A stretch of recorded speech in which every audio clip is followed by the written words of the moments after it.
kembali di Penggaris Podcast, Penggerak Literasi Sekolah. Bersama saya Mika Sapitri dan tentu saja saya akan ditemani dengan seseorang yang hebat, pasti udah hebat. Kalau nggak hebat nggak mungkin kita undang ke sini. Ke sini orang sudah pasti orang-orang hebat. Eh, Kalau penonton setiap podcast sudah menonton episode 1, pasti udah tahu ini informasinya bahwa sekolah SMP Negeri 1 Jumpa ini merupakan sekolah penggerak angkatan 1. Nah, setelah ditetapkan sebagai sekolah penggerak, pasti adanya fasilitator yang akan membimbing sekolah ini menjalankan tugas-tugasnya sebagai sekolah penggerak. Nah, hari ini sudah hadir bersama kita tamu spesial. Fasilitator kita, Pak Zulfikar SP ya Pak, SP iya. betul. SP berarti Sarjana Pertanian. Sarjana Nah, Pertanian. ini yang perlu kita tanya nih. Kenapa bisa dari Sarjana Pertanian ke dunia pendidikan, Pak Zul? Oke. Oke, boleh dikenalkan dulu atau gimana? Oh, kenalan dulu ya. Ya, Ya. Terima kasih banyak sudah diundang ke Penggaris ya. Nama Zulfikar, kalau asal saya dari Luk Semawe, berkeluarga di sana, lalu 2021 Menteri mungkin ya, Iya, Pak buka program sekolah penggerak, akhirnya saya ikut join ya dengan ikut beberapa seleksi dan alhamdulillah terpilih. Mungkin saya koreksi dikit, bukan membimbing kali ya, Iya, tapi boleh, lebih apa-apa. tepatnya adalah kami ini sebagai fasilitator tuh jadi teman sharing. Iya, teman sharing dari Teman sharing di sekolah ya. Jadi guru-guru, kepala sekolah sharing, kita saling mendengar, diskusi dan lain sebagainya. Kenapa dari pertanian ke sekolah Iya, ya? Oke. agak jauh gitu ya, Agak Pak. jauh ya. Nah, mungkin kalau dulu sebenarnya kalau boleh jujur ya, mungkin di sini saya pertama kali jujur ya. Iya. Jadi sebenarnya kuliah ke pertanian itu bukan niat awal untuk kuliah. Iya. Karena dulu saya tidak ngerti bagaimana kuliah itu berpengaruh pada dunia kerja. Ambil kuliah itu dulu karena suka banget sama sepak bola. Jadi teman-teman di Fakultas Pertanian itu sering main bola. Jadi join lah ke Fakultas Pertanian, singkat cerita lulus, kuliah 7 tahun lulus, tapi saya karena punya hobi nulis, ikutlah sekolah jurnalistik waktu itu. Kemudian jadi jurnalis untuk beberapa saat. Seharusnya di sini kayaknya lebih berpengalaman Pak Zul nih seharusnya ya. Mungkin ya. Terus setelah jadi jurnalis 2016 pindah nih ke isunya pendidikan. Jadi 2016 saya mulai suka dengan dunia pendidikan. Kebetulan di akhir karir jurnalis itu saya dapat penghargaan dari UNICEF. Lalu diajak jalan-jalan lah ke Papua melihat program pendidikan di sana. Mungkin disitulah saya lebih jatuh cinta sama dunia pendidikan. Walaupun saat itu udah mulai jadi fasilitator pendampingan ke sekolah. Begitu kurang lebih sampai sekarang tertarik dengan dunia pendidikan. Jadi dari awalnya masuk kuliah karena hobi, tapi setelah lulus karena ada skill ya Pak, berarti skillnya memang ada di dunia pendidikan mungkin, makanya ya jadi setelah ada skill di sini, jadi lebih cocok gitu Pak ya, lebih cocok ke dunia pendidikan. Iya, mungkin lebih ke apa namanya ya, pendampingan program-program sosial, tapi lebih condong ke pendidikan. Ya. Berarti nanti ikut seleksi menjadi fasilitator sekolah penggerak Pak? Ya, dulu tahun 2021, kebetulan sebelumnya sebenarnya saya tugas di Jakarta nih. Ada di salah satu perusahaan namanya PT Gagas Inspirasi Nusantara. Kita mengerjain proyek-proyek pendidikan juga dan kesehatan. Tapi karena COVID, jadi kita sudahi di sana. Kami jadi korban COVID pulang. Tapi alhamdulillahnya positifnya jadi kumpul dengan keluarga, lalu dapat pekerjaan ini. Jadi 2021 dibuka peluang untuk jadi fasilitator sekolah penggerak. Ada program sekolah penggerak ini saya ikut. Kemudian alhamdulillah lulus dari beberapa teman-teman juga gitu ya yang kemudian baru kenal di program ini. Di tahun pertama itu 2021 tahun pertama program ini saya dampingin 3 TK di biru. Awalnya TK. Awalnya TK, kemudian tahun kedua di rocker jadi ke SMP. Mulailah ke SMP sini di Abdia. Ada 2 SMP di sini sampai tahun ini, tahun ketiga di sini ya. Iya, kurang lebih begitu. Jadi kalau kita bilang ahli di kurikulum Merdeka enggak juga kita kan Pak, cuma kita cuman sebagai sharing dan kami juga mungkin di sekolah penggerak ya memang malah ketika ada masalah menemukan solusinya di fasilitator gitu kan Pak. Kita sharing-sharing gitu. Betul.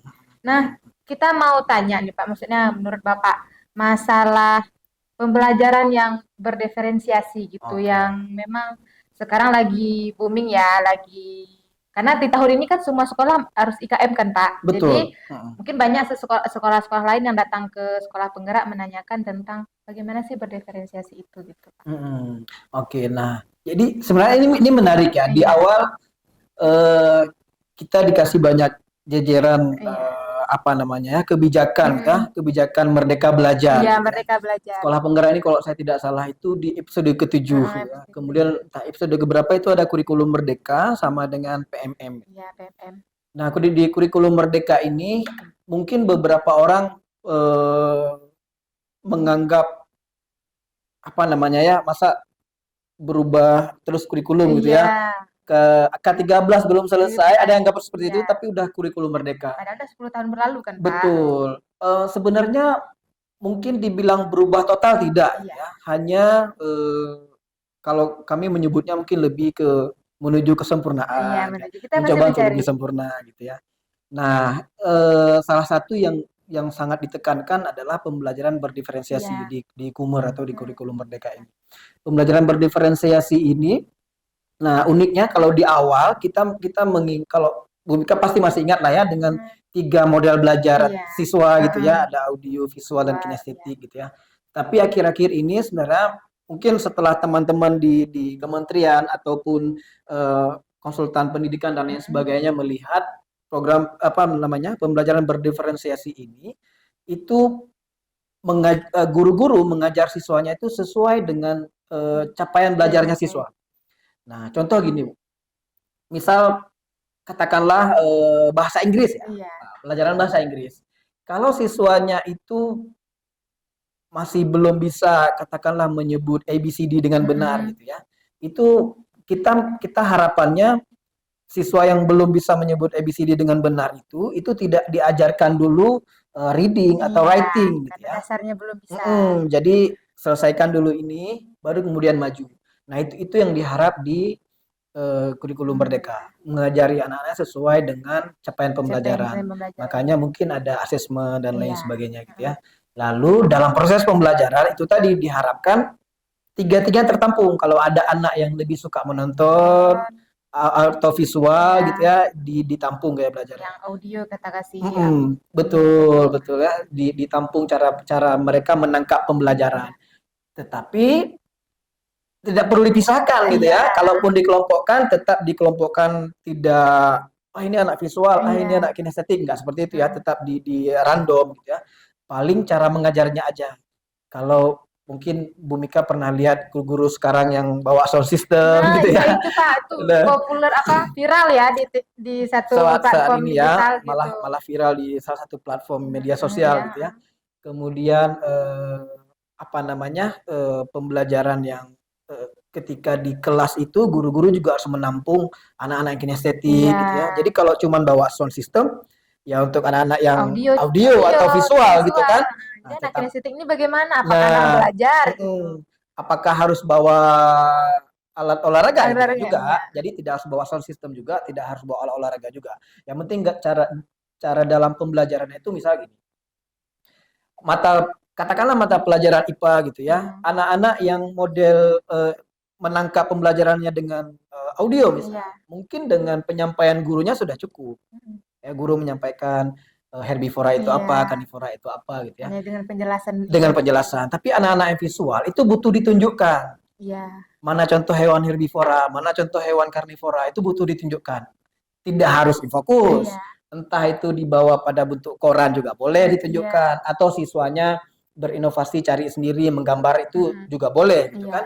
Nah, sementara anak-anak kinestetik bagaimana bisa jadi ya disuruh ke lapangan cari tahu praktik herbivora, sudah dijelaskan nih herbivora adalah hewan pemakan rumput misalnya. Anak-anak kinestetik ke lapangan. Cari langsung ke lapangan atau kalau susah ke lapangan, guru-gurunya punya bahan ajar. Itu misal menempel beberapa jumlah hewan lah di kelas kan, ditempel. Anak-anak kinestetik suruh bangun cari. Itu untuk menampung mereka suka bergerak ya. Itu untuk menampung mereka yang suka bergerak. Itu cukup seperti itu. Jadi tidak harus bawa sound system, tidak harus sekolah tuh tidak harus mewah dengan punya infokus, tidak harus seperti itu. Jadi kan Pak, ketika terlihat video seperti itu, jadi kita kan baca komentar nih, kita pasti mencari. Dan komentarnya, jadi bagaimana di sekolah kami yang tidak ada fasilitasnya, apakah kami diam aja gitu? Betul.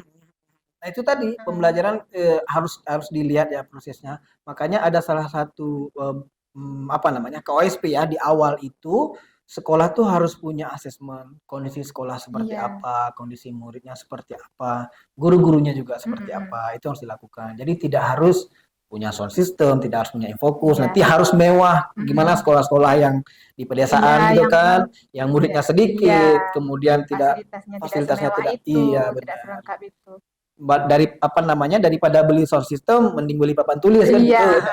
Ini yang harus diluruskan. Jadi kurikulum merdeka itu bukan cuma buat sound system. Yang paling penting di kurikulum merdeka adalah selain tadi proses pembelajaran yang berdiferensiasi, guru-guru ini sebenarnya sama ya dengan yang dahulu ya. Guru-guru ini harus mengajar dari hati ke hati lah ya. Nah, itu dia. Yang Jadi penting tidak boleh harus ada niat dulu yang bersih gitu ya, Pak. Ikhlas. Karena mengajar bukan cuma apa namanya jadi guru bukan cuma sekedar mengajar tapi juga mendidik gitu kan, menumbuhkan karakter dan lain sebagainya. Begitu sih Bu Mika kurang lebih. Ya. Ini Pak yang sekarang dulu di kita kan kita pakai komunitas praktisi nih Pak, ya kan? Dan sekarang kita ubah jadi Kombel ya, komunitas belajar ya. Nah, jadi kan Pak di Kombel ini kami nih sebagai yang sudah difasilitatori tentang Kombel merasa bahwa Kombel ini sangat berguna untuk ini Pak, apa namanya? Untuk bahan sharing gitu. Ya, betul. Nah, tapi mungkin belum berjalan sebagaimana mestinya gitu. Jadi menurut Pak Zul, bagaimana cara biar Kombel ini memang betul-betul hidup itu bagaimana cara? Misalnya gini, memang gini, mungkin ketika berjalan kadang-kadang guru merasa kan udah bisa nih. Nah, bagaimana cara kita biar Kombel nih hidup bisa sharing yang betul-betul sharing gitu. Oke. Pertama mungkin kita ingat ya beberapa petuah atau pepatah ya bahwa jangan mengajari atau mendidik orang lain kalau kita tidak terdidik. Iya. Jangan coba-coba mengajari orang lain kalau kita tidak belajar. Iya.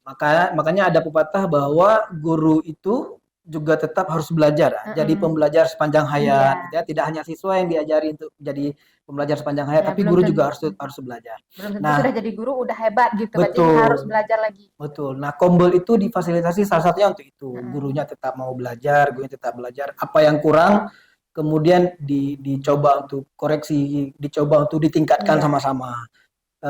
Di komunitas belajar itulah kesempatan guru-guru nih yang tidak misal salah satu contoh ya di sekolah ini saya lihat sudah mulai aktif ya. Ketika guru-guru yang tidak punya jam ngajar kumpul kemudian diskusi gitu ya tentang banyak-banyak. Kalau tadi saya lihat tentang pengaturan JP-JP-nya, pengaturan ATP dan lain sebagainya gitu ya. Kemudian bisa juga bagaimana proses pembelajaran yang sudah dilakukan. Nah, ini di Kombel ini guru-guru itu harusnya maunya terbuka. Iya. Jadi kekurangannya apa? Nah, itu yang belum mungkin semua gini, mungkin pribadi orang ya, Pak, merasa bahwa saya kan sudah bisa. Saya sudah jadi guru bertahun-tahun. Betul. Masa saya harus belajar lagi gitu, Pak. Jadi itu cara kita itu biar hilang gitu, Pak. Maksudnya jangan lagi ada rasa itu gitu. Betul, ini mungkin soal mindset. Iya, mindsetnya. Apa namanya dunia itu selalu berkembang gitu kan, prosesnya selalu berkembang. Mungkin badan saya aja yang berkembang gitu ya. Ini saya nggak berkembang gimana? Ada aja ya. Nah, apa ya? Mungkin memang benar gitu ya, ada guru yang sudah senior, sudah khatam sekali dalam proses pembelajaran, tetapi generasi yang diajarkan berbeda. Iya. Tahun kita sekolah mungkin kita masih sebaya. Tahun kita sekolah mungkin cukup dengan guru duduk lalu pasang muka sangar gitu ya. Kita mau belajar gitu ya. Takut. Kemudian juga kalau pulang sekolah kita atau cabut sekolah dan lain sebagainya masih ada tetangga yang mau mengawasi gitu ya. Tapi kan kalau anak-anak sekarang nggak bisa seperti itu. Kita masuk kelas kita pasang wajah murung, ya mereka nggak ada takut-takutnya sama sekali gitu kan. Anak-anak sekarang mungkin lebih banyak belajar, lebih aktif di media sosial, lebih aktif di kegiatan lain di luar banyak gitu kan. Nah ini yang harus kita sesuaikan. Kenapa kita harus belajar? Guru-guru senior juga harus tahu bahwa ada media sosial yang mempengaruhi latar belakang mereka. Iya. Kenapa mereka tidak bisa matematika, kenapa mereka tidak bisa bahasa Indonesia, ternyata mereka lebih suka itu tadi, jadi YouTuber, jadi komentator gitu kan, aktif di media sosial. Nah, ini harus dipahami oleh guru-guru, kita tidak bisa mengarahkan mereka harus seperti dia, harus jadi ya kamu nanti cita-citanya harus jadi guru ya. Kamu harus jadi dokter, kamu harus jadi enggak, karena ada banyak profesi lain kan. Itu yang pertama sekali kita sebagai guru harus paham bahwa kita mendidik di generasi yang berbeda. Jadi RPP tahun 2021 atau modul ajar 2021 itu mungkin tidak cocok digunakan di 2023 walaupun sama-sama kelas 1, sama-sama di kelas 1A atau 1B mata pelajaran yang sama. Mungkin tidak cocok karena karakter siswanya berbeda. Apalagi yang dari zaman 2015 betul nggak cocok lagi ya, Pak. Iya. Satu lagi mungkin digitalisasi kan. Nah, guru-guru juga harus melek digitalisasi karena anak-anak sekarang mungkin lebih pintar mereka daripada kita kan mengoperasikannya. Jadi intinya memang semua guru harus tetap belajar gitu, walaupun udah dianggap jadi guru senior, walaupun sudah merasa dirinya ilmu udah penuh, tapi tetap belajar untuk menyesuaikan kebutuhan anak tadi. Betul. Mungkin tadi di awal saya sempat ngobrol sama ibu kepala sekolah. Ini kan proses, sekolah itu proses, gitu kan? Nggak ada yang langsung sempurna. Siswa itu dimasukkan, diinput, kemudian di sekolah jadi proses. Outputnya kapan? Mungkin outputnya tidak dalam 1 hari, 1 minggu, 1 semester atau 3 tahun sekolah di sini, tapi bisa jadi ya setelah belasan tahun, setelah puluhan tahun, setelah mereka benar-benar matang dalam berpikir, dewasa, punya pekerjaan dan lain sebagainya. Nah, ini harus dilihat bahwa sekolah itu adalah proses. Makanya kita sebagai guru berilah proses yang terbaik untuk siswa. Nanti outputnya, kalau prosesnya baik, outputnya insya Allah baik. Walaupun terjadinya puluhan tahun atau belasan tahun ke depan. Iya, kan kita tidak bisa memprediksi masa depan asik ya. Ya Allah, terima kasih nih Pak Zul udah sharing di sini, luar biasa ilmunya. Semoga penonton Penggaris Podcast bisa mencerna dengan baik, ambil positifnya bahwa walaupun sudah menjadi guru, tapi tetap harus belajar. Belajar lagi untuk kebutuhan untuk memenuhi kebutuhan anak sesuai dengan zamannya. Iya, betul sekali. Sedikit lagi yang bahasa Indonesia ya. Bahasa Indonesia itu kan kalau kita pikir secara awam mungkin tidak berkembang. Iya, cuman itu materinya itu aja, sudah baca, tulis teks gitu kan. Padahal selalu ada kosakata baru kan ya. Tiap tahun selalu ada kosakata baru ya. Jadi perbendaharaan bahasa juga harus lebih ya. Jadi makanya kita harus lebih tahu. Masa kita juga sebagai guru harus tahu ada kosakata baru, ada aja hal baru yang terjadi. Tidak hanya di dunia digital kan ya, tapi pembenaran kata juga ada. Begitu kurang lebih. Terima kasih banyak ya. Saya sudah diundang di sini. Kami yang terima kasih Pak Zul. Sebuah kehormatan. Ya karena emang kita harus kasih mindset bahwa orang yang datang ke sini orang hebat. Berarti apa Bapak? Amin. Mudah-mudahan ya, mudah-mudahan. Oke. Terima kasih Pak Zul. Sama-sama, terima kasih banyak sudah diajak ngobrol. Saya sangat senang, sangat luar biasa. Mungkin saya belum tahu sekolah lain ada apa enggak, tapi salah satu sekolah yang saya tahu ini adalah sekolah yang punya podcast ya. Selamat, luar biasa ya. Terima kasih, semoga sukses dengan podcastnya. Oke, terima kasih Pak Zul. Terima kasih banyak. Untuk penonton setia Penggaris Podcast, ambil yang baiknya dari cerita Pak Zul dan diimplementasikan di kehidupan nyatanya. Semoga masih mau tetap belajar walaupun sudah punya profesi yang luar biasa, tapi terus belajar. Oke. Sampai di sini dulu, semoga bermanfaat dan sampai jumpa di episode selanjutnya. Oke.